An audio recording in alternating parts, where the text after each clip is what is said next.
ان کو یہ بات بالکل بھی گوارا نہیں ہے کہ اسلامی جمہوریہ پاکستان کے اندر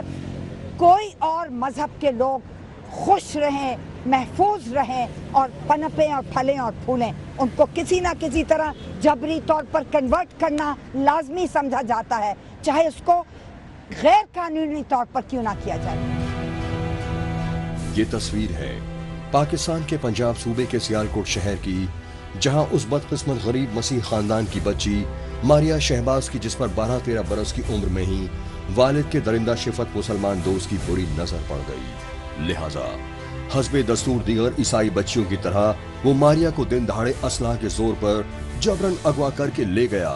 اور اسے کئی روز تک جنسی زیادتی کا شکار بناتا رہا. اس ظلم پر ماریہ کے خاندان نے کورٹ سے انصاف کی گہار لگائی، لیکن پاکستان میں سرکاری شناختی کارڈ بنانے والے محکمے، نادرا اور اسکول کے دستاویزوں تک کو نظر انداز کر دیا گیا، اور لاہور میں فیڈرل کانسٹیٹیوشنل کورٹ تک نے اغواکار کے معصوم ماریہ سے جبرن نکاح کو جائز قرار دے کر پوری انسانیت کو شرمسار کر دیا. والدین کو جب پتہ لگتا ہے تو والدین ہیبیس پٹیشن انڈر سیکشن 491 CRPC جو ہے سیشن کورٹ میں فائل کرتے ہیں. بہرحال وہ لڑکی کو بلا لیا جاتا ہے، خاوند کو بلا لیا جاتا ہے، اور تمام آرگومنٹس کے بعد جناب سیشن جج یہی بات کرتا ہے کہ جناب بچی اپنی آزادانہ مرضی سے گئی تھی، اس نے بیان بھی دے دیا ہے، اس نے شادی بھی کر لی ہے اور وہ ہسبینڈ کے ساتھ رہ سکتی ہے. جب اس کو چیلنج کرتا ہے ان کے والدین ہائی کورٹ میں ریٹ پٹیشن کی صورت میں، تو آپ یوں کہہ لیں کہ سیم جو ججمنٹ ہے اسی کو اپ ہولڈ کرتی ہائی کورٹ. اس فیصلے کو ازیل کرتے ہیں ماں باپ فیڈرل کانسٹیٹیوشنل کورٹ میں، اور مور اور لیس آپ یوں کہہ لیں کہ فیڈرل کانسٹیٹیوشنل کورٹ بھی جو ہے یہ فیصلے دیتی ہے کہ لڑکی کی عمر کے بارے میں بات کرنا کہ جناب اس کی ملتی نہیں ہے، جو کورٹ میں ہے جو بیان دیا 13 سال کا، اب جبکہ ڈاکومنٹس میں 12 سال 10 ماہ ہے، تو یہ سب چیزیں کوئی معنی نہیں رکھتی. سب سے بڑا امپورٹنٹ فیکٹر یہ ہے کہ کیا 13 سال کی بچی وہ آزادانہ رائے بلڈ کر سکتی ہے؟ کسی بھی پاکستان کے قانون میں 13 سال کی بچی ہو یا بچہ ہو وہ آزادانہ رائے رکھتا ہی نہیں ہے. پاکستان کے پنجاب صوبے کی راجدھانی لاہور میں ماریہ شہباز کی جبری مذہب تبدیلی کے انسانیت سوز واقعے نے اقلیتی مسیح برادری میں غم و غصے کی آگ بھڑکا دی ہے، کیونکہ پاکستان کے پنجاب صوبے کی راجدھانی لاہور میں ماریہ شہباز ہی نہیں بلکہ دیگر شہروں میں بھی غریب عیسائی خاندانوں کی بچیوں کو اغوا برائے جنسی زیادتی کے ذریعے جبرن مسلمان بنائے جانے کے واقعات پیش آتے رہے. یہی وجہ رہی کہ پاکستان میں اقلیتی عیسائی فرقے کی جانب سے عالمی برادری سے مدد کی گہار لگانے کے لیے دنیا بھر میں احتجاجی مظاہرے کیے گئے. لہٰذا پاکستان کے پنجاب صوبے کی راجدھانی لاہور سمیت مختلف شہروں میں اقلیتی مسیح برادری کے مذہبی سیاسی رہنماؤں کی جانب سے کیے گئے احتجاجی مظاہروں کو لے کر پاکستان کو دنیا بھر میں شدید فضیحت سے دوچار ہونا پڑا.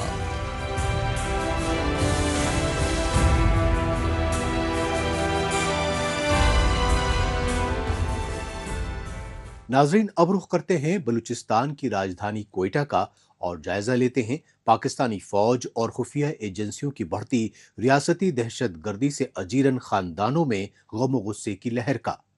اسی رنج و غم کے پیش نظر لاپتہ بلوچوں کے خاندانوں اور انسانی حقوق اداروں کی جانب سے پاکستانی مظالم کے خلاف کوئٹہ پریس کلب پر احتجاجی مظاہرے کیے گئے.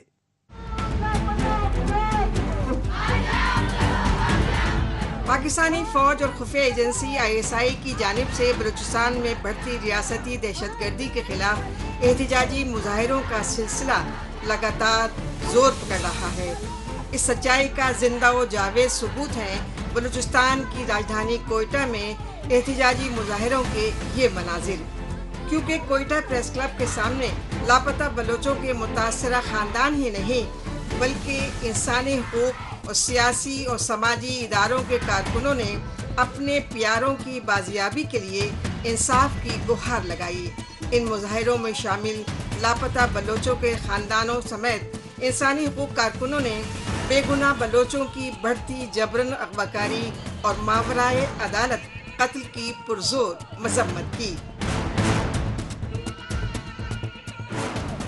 جو ریاست کے ملزم ہے ان کو فیک انکاؤنٹر میں قتل نہیں کیا جائے، ان کو مقابلے کا نام نہیں دیا جائے، ان کو عدالت کے ذریعے سزا دیا جائے۔ جو لاپتہ افراد اس دنیا میں نہیں ہے ان کے خاندان کو بتایا جائے کہ وہ اس دنیا میں نہیں ہے۔ ہم بار بار 2 دہائیوں سے کہہ رہے ہیں کہ جبری گمشدگیوں کا مسئلہ ملکی قوانین کے تحت حل کیا جائے، لیکن افسوس سے کہنا پڑتا ہے کہ آج تک ہر گورنمنٹ، میں یہاں پر یہ بھی کہنا چاہتا ہوں کہ ہم یہاں ہائی کورٹ سے لے کر سپریم کورٹ تک ہم گئے، جتنے بھی گورنمنٹس صوبائی سطح پر ہوئے ہیں اور جتنے بھی برسر اقتدار وفاقی سطح پر ہوئے، ہم نے انہوں نے جب ہمیں بلایا ہے ہم جا کے ان کے سامنے اپنا مدعا رکھا ہے، مسنگ پرسن کا مسئلہ رکھا ہے۔ قابل غور ہے کہ پشاور یونیورسٹی سے گریجویٹ آصف بلوچ کو پاکستانی فوج اور خفیہ ایجنسیوں کے اہلکاروں نے 12 جولائی 2026 کو کوئٹہ کے سمنگلی روڈ سے جبراً اغوا کیا، لیکن کئی روز گزر جانے کے باوجود آصف بلوچ کو نہ کسی عدالت میں پیش کیا گیا اور نہ ہی اس کے خاندان کو اس کے بارے میں کوئی جانکاری دی گئی۔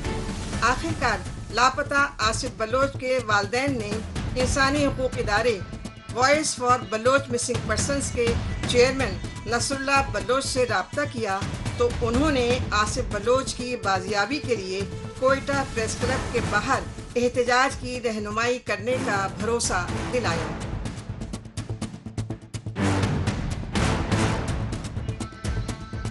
آج میں بلوچستان کی ہزاروں ماؤں اور بہنوں کی طرح اپنا درد لے کر آپ کے سامنے حاضر ہوئی ہوں، اس امید کے ساتھ کہ آپ ہماری آواز بنیں گی۔ میرے بھائی آصف بلوچ نے 1 سال قبل پشاور یونیورسٹی سے گریجویشن مکمل کی تھی اور اپنا مستقبل بنانے کے لیے محنت کر رہا تھا۔ اسی سلسلے میں میرا بھائی آصف 1-2 ہفتے پہلے کوئٹہ شہر ایک ٹیسٹ کی تیاری کے سلسلے میں گیا ہوا تھا اور اپنے کچھ دوستوں کے ہمراہ قیام پذیر تھا۔ اسی دوران 13 جولائی 2026 کی صبح تقریباً 5 بجے نقاب پوش اور پولیس اہلکاروں نے ان کے کمرے پر چھاپا مارا۔ بغیر کسی وارنٹ کے آصف اور اس کے دوستوں کو حراست میں لیا گیا اور نامعلوم مقام پر منتقل کر دیا گیا۔ آج اس واقعے کو 5 دن گزر چکے ہیں، لیکن ہمیں اپنے بھائی کا کوئی سراغ نہیں مل رہا، جو بہت ہی تشویشناک ہے۔ تشویشناک بات یہ ہے کہ پاکستانی فوج اور خفیہ ایجنسی ISI بلوچستان میں جاری آزادی کی تحریک کو دبانے کے لیے بے گناہ بلوچوں کو آئے روز اغوا کر کے ریاستی ظلم و ستم کا شکار بنا رہی ہے، لیکن بلوچستان پر قابض پنجابی آرمی اسٹیبلشمنٹ نے ریاستی بربریت سے جڑی میڈیا رپورٹنگ پر مکمل پابندی عائد کر رکھی ہے۔ تاہم بلوچستان میں پاکستانی فوج اور خفیہ ایجنسیوں کی جانب سے بے گناہ بلوچ طلباء و طالبات، دانشوروں اور سماجی اور انسانی کارکنوں کی اغوا کاری اور ماورائے عدالت قتل کے چند انسانیت سوز واقعات سوشل میڈیا کے ذریعے منظر عام پر آ رہے ہیں۔ یہی وجہ ہے کہ بلوچستان میں انسانی حقوق کی پامالی کے سنگین مسئلے لاپتہ بلوچوں کی بازیابی کے لیے voice for Baloch missing persons کی جانب سے کوئٹہ پریس کلب پر دھرنے کے ذریعے مسلسل آواز اٹھائی جا رہی ہے۔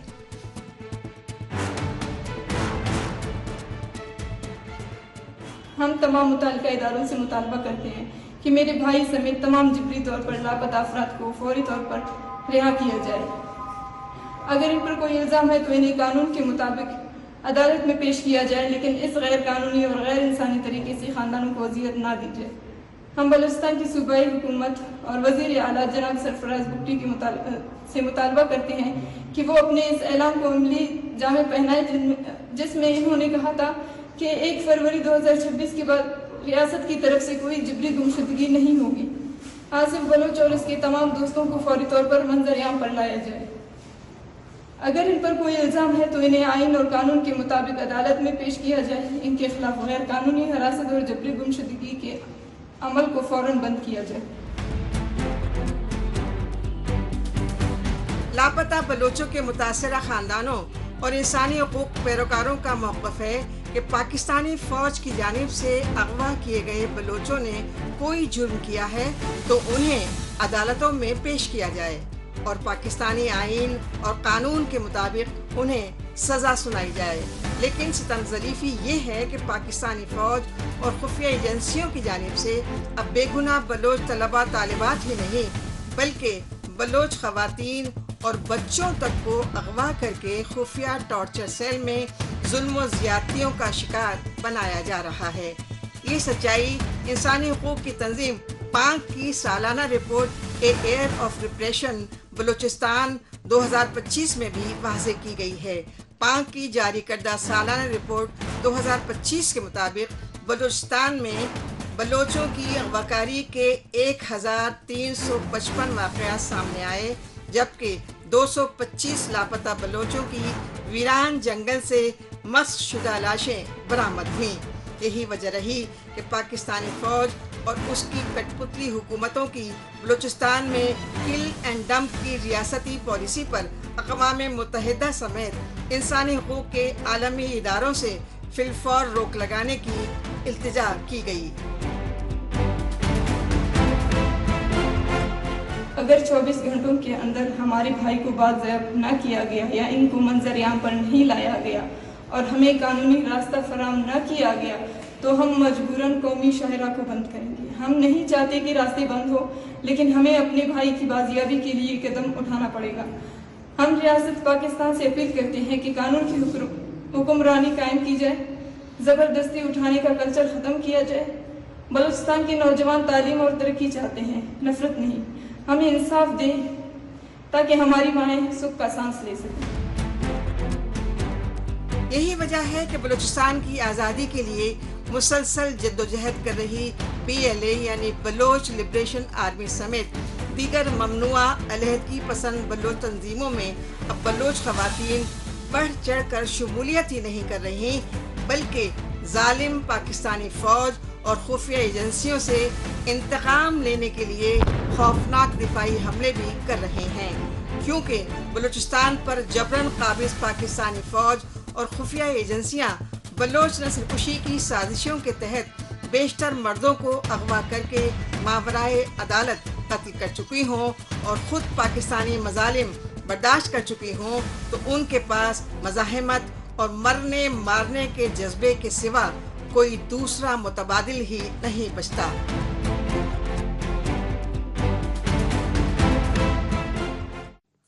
پاکستان رپورٹر میں ابھی باقی ہے پاکستان میں بے قابو فوجی تاناشاہی اور دہشت گردی پر بڑھتی سیاسی تشویش۔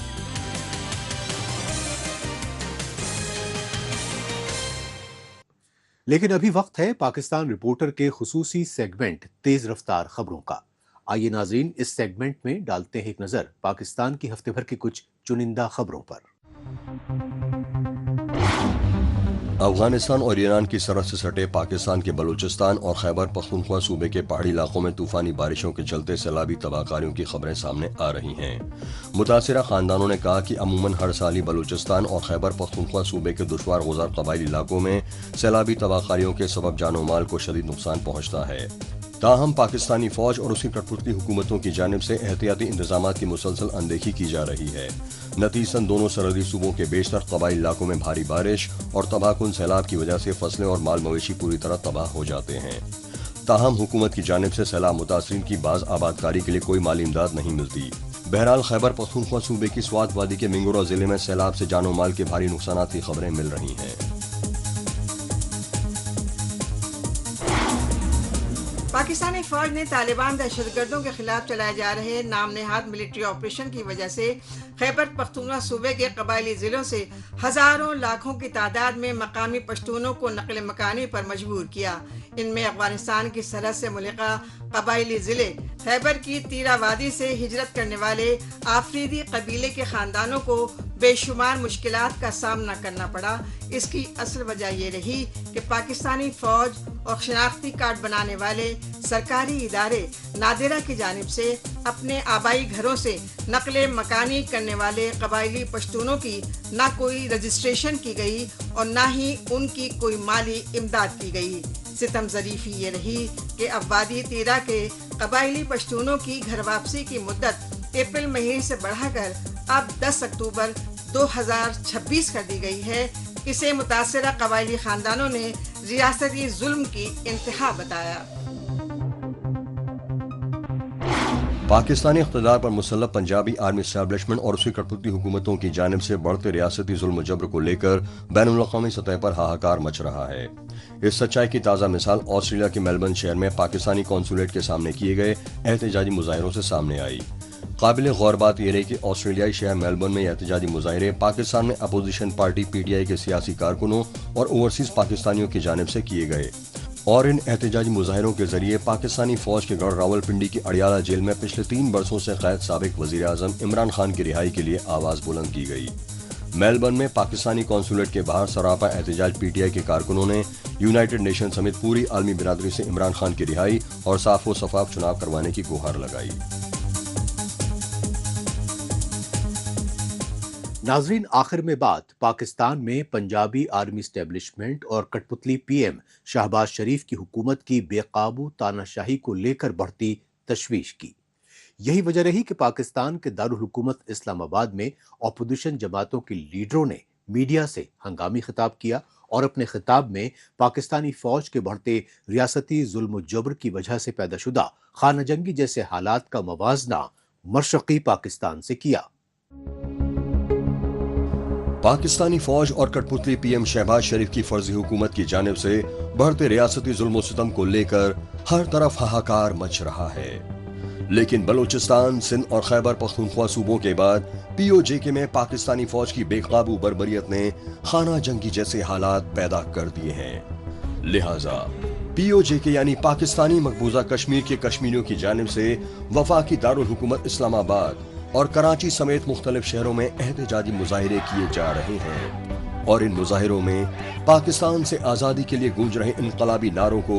اپوزیشن جماعتوں کے لیڈروں نے بے حد خطرناک قرار دیا۔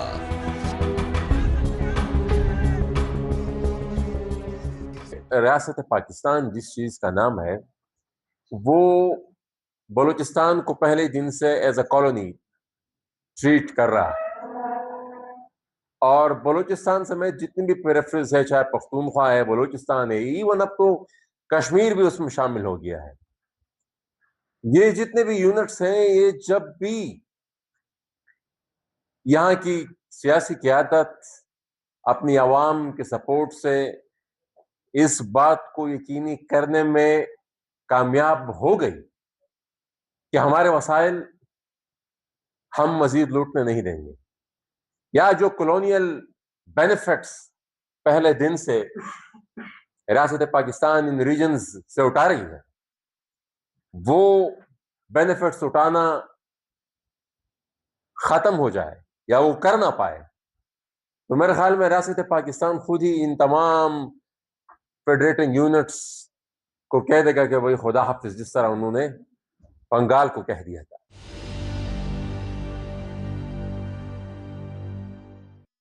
یہ ایک استعماری سوچ ہے، اور اسی استعماری سوچ کے تناظر میں وہ ان پوری جو ان علاقے ہیں ان کو وہ ٹریٹ کر رہے ہیں۔ ایک تو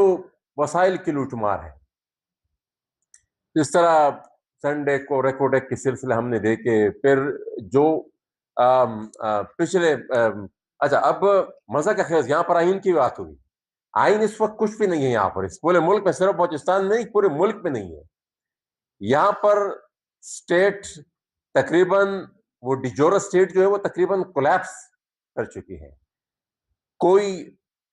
آئینی نظام یہاں پر لاگو نہیں ہے۔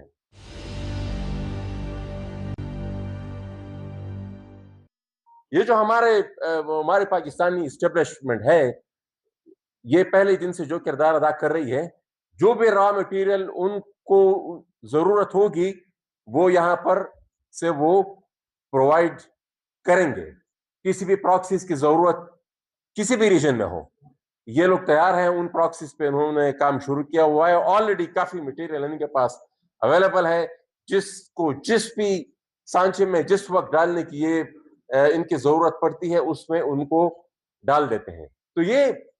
ہم اس میں بہت ہی کلیئر ہے، لیکن 2 سیناریوز ہو سکتے ہیں۔ ایک سیناریو تو یہ ہے جو میں بیان کر رہا ہوں، اور شاید اس حال میں موجود بھی کچھ سیاسی قائدین کا نقطہ نظر اس سے مختلف ہو۔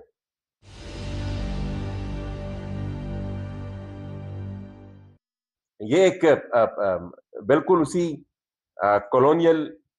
اپروچ کے ساتھ یہ اس پوری ریجن کو اپنی اسٹریٹجک انٹرسٹ، ان کا کوئی اسٹریٹجک انٹرسٹ ہے نہیں، ان کا کوئی نہ ان کی اپنی کوئی پالیسی ہے، یہ ایز اے پراکسی اسٹیٹ پہلے دن سے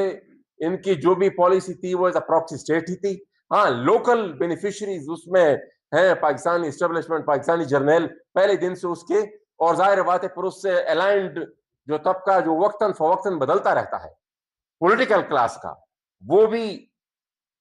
ان کی بینیفیشری ہے. باقی نہ اس ملک کی اپنی کوئی پالیسی ہے، نہ اس ملک کا اپنا کوئی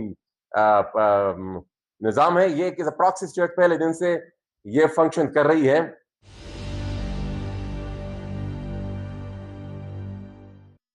پہلے ان کو راستہ دیتے ہیں کہ بھئی آپ آ جائیں یہاں پر، جو کچھ بھی آپ کرنا چاہتے ہیں، لوٹ مار کرنا چاہتے ہیں، لوگوں کو قتل کرنا چاہیں، خودکش دھماکے کرنا چاہیں، ان کو سپیس دی جاتی ہے. پھر اس کے رد عمل میں پھر لوکل کمیٹیوں کو انکریج کیا جاتا ہے کہ بھئی آپ بنے اس کا مقابلہ کریں. پھر یہ قتل عام، پھر ظاہر بات ہے پھر ایک وار جو انوائرمنٹ ایک معاشرے میں بنتی ہے، اور پھر اس کے لیے آپ را مٹیریل اس طریقے سے پرووائڈ کر رہے ہیں، ماحول اس کے لیے اس طریقے سے آپ بنا رہے ہیں کہ جو کاروبار کی جتنے بھی ذرائع ہیں وہ بھی آپ نے بند کر دیے ہیں، بارڈرز آپ نے بند کر دیے ہیں. بارڈرز کے علاوہ بھی آپ نے ایک ایسا ماحول آپ نے بنا دیا ہے کہ کاروبار ہو نہیں پا رہا. جب کاروبار نہیں ہو پا رہا تو پھر غربت ہے، بے روزگاری ہے، اور پھر جب انسان کو بھوک لگتی ہے تو وہ پھر جو بھی اپرچونٹی جس بھی شکل بھی اس کے سامنے آتی ہے تو وہ اس اپرچونٹی کو وہ گریب کرتا ہے. ناظرین، اس کے ساتھ ہی پاکستان رپورٹر کا آج کا یہ شمارہ اب یہیں اختتام پذیر ہوتا ہے. پاکستان رپورٹر کے نئے شمارے میں نئی خبروں کے ساتھ اگلے ہفتے پھر ہوگی ملاقات. تب تک کے لیے نمسکار، خدا حافظ.